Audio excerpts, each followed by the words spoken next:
আমাদের প্রতিওয়াক্ত নামাজের দোয়ায় আমরা সবসময় ফিলিস্তিনের আজাদির জন্য আল্লাহর কাছে দোয়া করি এবং আমরা বিশ্বাস করি ইনশাআল্লাহ খুব দ্রুত সময়ের মধ্যে ফিলিস্তিনের যারা মজলুমরা আছে তারা আজাদি পাবে এবং সে আজাদিতে আমরাও বাংলাদেশের তরুণরা সম্পৃক্ত হতে চাই। আমরা আমাদের যত শক্তি আছে সর্বশক্তি দিয়ে আমরা এই আজাদি আন্দোলনে আমাদের বুদ্ধিভিত্তিকভাবে, আমাদের অর্থনৈতিকভাবে, আমাদের যে সামর্থ্য আছে সামর্থ্য সবটুকু দিয়ে আমরা পাশে থাকতে চাই। আমরা আমাদের এই বাংলাদেশকে, বিশেষ করে যদি বলি ঢাকা এবং ঢাকা ইউনিভার্সিটিকে বিশ্বের সলিডারিটি হাব বানাতে চাই। আমরা দেখতে পাই যখন ফিলিস্তিনে যখন সিজ ফায়ার হয় তখন সারা বিশ্বব্যাপী এটাকে সেলিব্রেশন হয়, কিন্তু আমাদের এই বাংলাদেশে সেটা নিয়ে আমরা দেখতে পেয়েছি ওইভাবে সে ফিলিস্তিনকে নিয়ে আলোচনা করা জনপরিসরে অনেক ক্ষেত্রে সেটা হয় না। তো সেই জায়গা থেকে আমরা এই বাংলাদেশ থেকে ফিলিস্তিনের আজাদি আন্দোলনের যে কোনো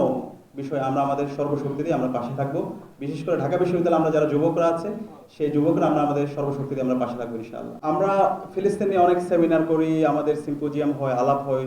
কিন্তু ফিলিস্তিনের আজাদির জন্য আমাদের, বিশেষ করে আমরা যারা শিক্ষার্থীরা আছি, ছাত্ররা আছি, আমাদের মূল কাজ হচ্ছে আমাদেরকে আগামীর জন্য প্রস্তুত করা। আমরা যদি নিজেদেরকে প্রস্তুত করতে পারি এবং আমরা যদি ইনস্টিটিউশন বিল্ড আপ করতে পারি, যে ইনস্টিটিউশনের মাধ্যমে ফিলিস্তিনের মানুষের মুক্তির কথাগুলো আমরা বলতে পারবো,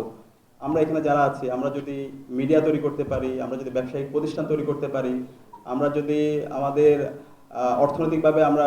স্বাবলম্বী হই এবং বুদ্ধিভিত্তিকভাবে ফিলিস্তিনের মানুষের উপর যে জুলুম হচ্ছে, যে জেনোসাইড হচ্ছে, সেটা যদি আমরা সারা বিশ্বের মানুষের কাছে আমাদের লেখনের মাধ্যমে, আমাদের জার্নাল আর্টিকেলের মাধ্যমে যদি আমরা তুলে ধরতে পারি, তাহলে